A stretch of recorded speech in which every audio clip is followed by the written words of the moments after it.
Assalamualaikum warahmatullahi wabarakatuh.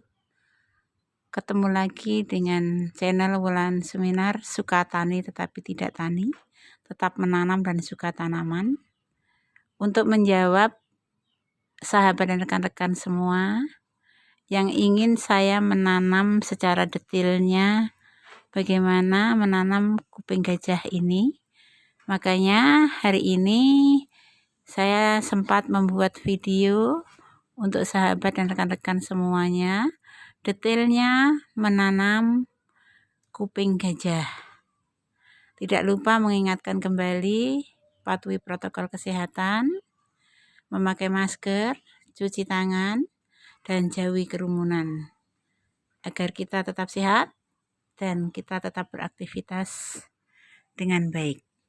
Ikuti teman-teman dan sahabat semuanya, detailnya menanam kuping gajah. Sebelum memulai menanam tentunya kita siapkan alat-alatnya. Inilah alat-alat ataupun bahan media menanam versi channel Wulan Seminar. Bibit dari peranakan dari Anthurium kuping gajah ini, pilih bibit yang bagus. Kalau saya biasanya memilih yang kecil, bukan yang besar, tetapi saya pembibitannya dari ini peranakan yang sudah tumbuh tapi kecil, tapi bisa juga dari bonggolnya bisa. Bakar ini kompos dari limbah rumah tangga, tanah biasa, serabut kelapa. Bila dibutuhkan, kalau butuh kelembapan, memakai air. Pot ini sesuaikan dengan besar kecilnya yang ditanam.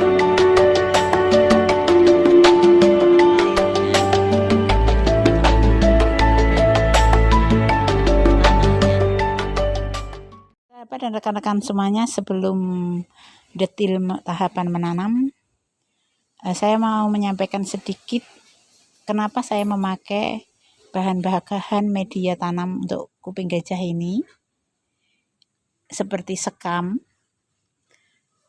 dan arang. Ini bisa mengikat unsur hara yang ada di dalam tanah, kemudian juga bisa menyerap racun-racun yang merusak tanaman. Banyak sahabat yang menanyakan kenapa menanam kuping gajahku sering busuk. Makanya rekan-rekan sahabat boleh mencoba menanamnya memakai sekam bakar maupun arang, karena dia bisa menyerap racun. Kemudian juga si sekam ini juga bisa memperbaiki struktur tanah agar tetap gembur. Kemudian kenapa saya masih memakai kompos kalau memang ini sudah membuat gembur. Kompos ini sangat bagus juga untuk tanaman karena sifatnya pupuk organik.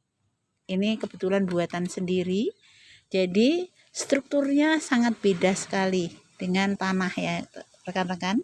Ini sangat lembut sekali, lembut sekali. Kan? Lembut, beda dengan tanah. Kalau tanah kasar ya. Ini saya buat sendiri dari limbah keluarga. Jadi saya masih memakai pupuk kompos. Kemudian kenapa memakai lagi serabut kelapa? Serabut kelapa ini rekan-rekan semuanya bisa mengikat air. Meskipun si kuping gajah ini tidak membutuhkan air banyak, tetapi rekan-rekan dan sahabat semuanya memakai serabut kelapa itu untuk mempertahankan kadar air, karena dia mempunyai sistem drainase lebih baik. Jadi mengikuti kebutuhan si kuping gajah itu. Seandainya kita seminggu, 2 minggu, 3 minggu, bahkan sebulan, 2 bulan tidak bisa menyiram kuping gajah ini, tanaman kuping gajah kita ini, ya masih segar karena ada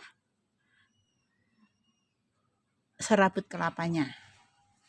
Selain itu juga serabut kelapa itu juga mengandung unsur kalium organik.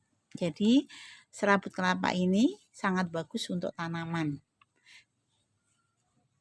Serabut kelapa itu bisa menggantikan pupuk sintetis, rekan-rekan dan sahabat. Jadi sahabat dan rekan-rekan semuanya, saat menanam memakai serabut kelapa ini, sudah memakai kompos dan bahan yang lainnya ini, tidak lagi memakai pupuk sintetis, nggak ada masalah. Insya Allah sudah subur. Seperti yang saya lakukan, saya tidak memakai pupuk sintetis, tetapi memakai limbah serabut kelapa dan pupuk organik buatan saya sendiri. Rekan-rekan, itu bahannya. Sekarang sama-sama kita akan menanamnya dengan memilih bibitnya dahulu. Saya menanamnya saat ini, menanam kuping gajahnya dengan sistem anakan ya. Jadi saya tidak memperbanyak dengan bonggol bawahnya, tetapi sistem anakan di bawahnya. Itu biasanya kuping gajah itu kalau sudah lama ini beranak gitu, jadi kita pilih yang seger, yang masih segar, dan yang sudah seperti ini, yang sudah naik seperti ini. Nah, ini bisa kita kembangkan menjadi banyak. Jadi kita pilih yang paling kecil, terus kita ini pangkas memakai pisau, rekan-rekan ya. Kita pangkas pakai pisau. Seperti ini, hati-hati akarnya hati-hati. Setelah kita pangkas pakai pisau, kita ambil pelan-pelan akarnya, supaya meskipun dia terluka sedikit tapi nggak apa-apa. Nah, kita ambil pelan-pelan. Sebentar. Ini bibitnya, ataupun memperbanyak dengan anakan. Nih. Jadi seperti ini, nggak ada masalah ini. Meskipun dia terluka, karena ini tadi dia agak naik. Jadi nggak ada masalah. Kita celupin dulu di air, biar media yang lamanya seperti biasa bersih. Ini udah bersih, rekan-rekan ya. Kalau rekan-rekan tidak mau terinfeksi, ini kebetulan sudah ada arang dan sekam, nggak ada masalah.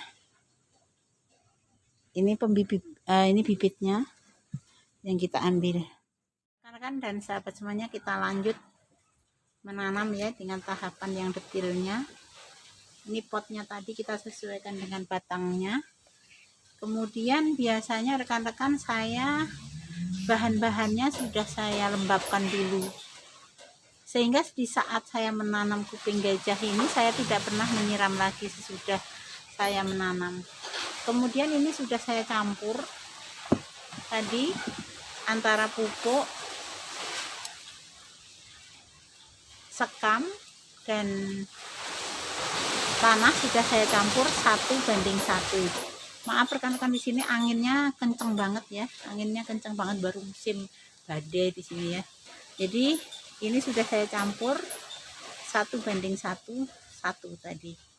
Jadi ini sekam, pupuk, dan tanah.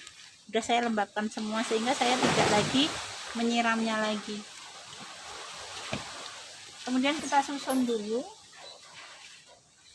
Saya memakai serabut kelapa dulu, kita susun. Kalau potnya besar ya tentunya nambah lagi volume serabut kelapanya dan arangnya, rekan-rekan ya. Tapi kalau potnya kecil ya tentunya sedikit. Jangan sampai kepenuhan ini sehingga tanah dan sekamnya tadi tidak bisa masuk. Ini boleh kita susun zigzag ataupun kita susun serabut kelapanya di bawah, ataupun dicampur, nggak ada masalah. Ini sepertiganya ya, jadi satu ruang pot itu sepertiganya untuk ini. Nah, di situ ada rongga-rongganya kan rekan-rekan semuanya, ada rongga-rongganya, sehingga di saat akar itu sudah ke bawah, biasanya akar kuping gajah ini dia menggerombol gitu, melingkari pot. Nah, saat dia sampai ke bawah, kita telat nyiram, seandainya di sini sudah mengikat air di serabutnya, kemudian si akar sendiri sudah mendapat unsur hara dari dua media tanam ini, antara arang dan serabut kelapa. Jadi sudah mendapat unsur hara dari sini, sehingga tetap segar dan tetap mendapatkan kebutuhan nutrisi yang dimanfaatkan oleh tubuh si kuping gajah sendiri. Jadi tidak harus dipupuk karena ini sudah mengandung kalium tadi. Jadi mengandung kalium, mengandung air, jadi kuping gajahnya tetap segar dan tetap subur insya Allah. Kemudian ditaruh yang campuran 1:1, ini tidak usah tebal-tebal. Tadi sepertiganya ya rekan-rekan, yang arang sama itunya tadi. Baru kita letak ininya, kita letak bibitnya yang sudah dicelupin air. Jadi ini bersih, jadi ini detailnya saya menanam ya rekan-rekan semuanya, sahabat. Ini bersih, tidak lagi kotor, ini udah bersih. Kita letak di sini, kita letak ini ya. Terus kita tambah lagi dari campuran ketiga bahan media tanam sampai dengan jangan penuh-penuh, karena kalau masih ada sisa ruang potnya, nanti saat memupuk ataupun menambah media tanamnya masih bisa, tapi kalau penuh nanti rekan-rekan kesusahan atau kesulitan di saat menambah media tanam saat dia mulai membutuhkan nutrisi lebih banyak. Jadi cukup begini, cukup. Jadi ada sisanya sekitar 2 sentinan dari atas dari ini bibir pot ini, sekitar 2 sentinya. Jadi saya tidak menyiram lagi rekan-rekan. Kalau disiram lagi nanti dia akan terlalu banyak air, karena sudah saya lembabkan semuanya ya rekan-rekan semuanya. Inilah detailnya menanam kuping gajah ini yang saya janjikan kemarin. Jadi informasi dari channel Wulan Suminar, detail menanam kuping gajah porsi channel Wulan Suminar seperti ini rekan-rekan semuanya. Mungkin cukup di sini informasi penanaman detail kuping gajah dari channel Wulan Suminar. Kalau bermanfaat tolong di share, kemudian di like, jangan lupa komennya, kemudian tombol loncengnya, karena dengan rekan-rekan semuanya komen mendukung channel Wulan Suminar, Wulan Suminar akan lebih semangat membuat video-video informasi tentang tanaman. Meskipun Wulan Suminar tidak begitu memahami tentang tanaman dan pengolahan tanah, tetap kita belajar, tetap menanam, tetap suka tanaman. Salam sehat, salam Nusantara. Semuanya selamat beraktivitas, apapun aktivitas rekan dan sahabat semuanya, semoga lancar, sukses selalu. Wassalamualaikum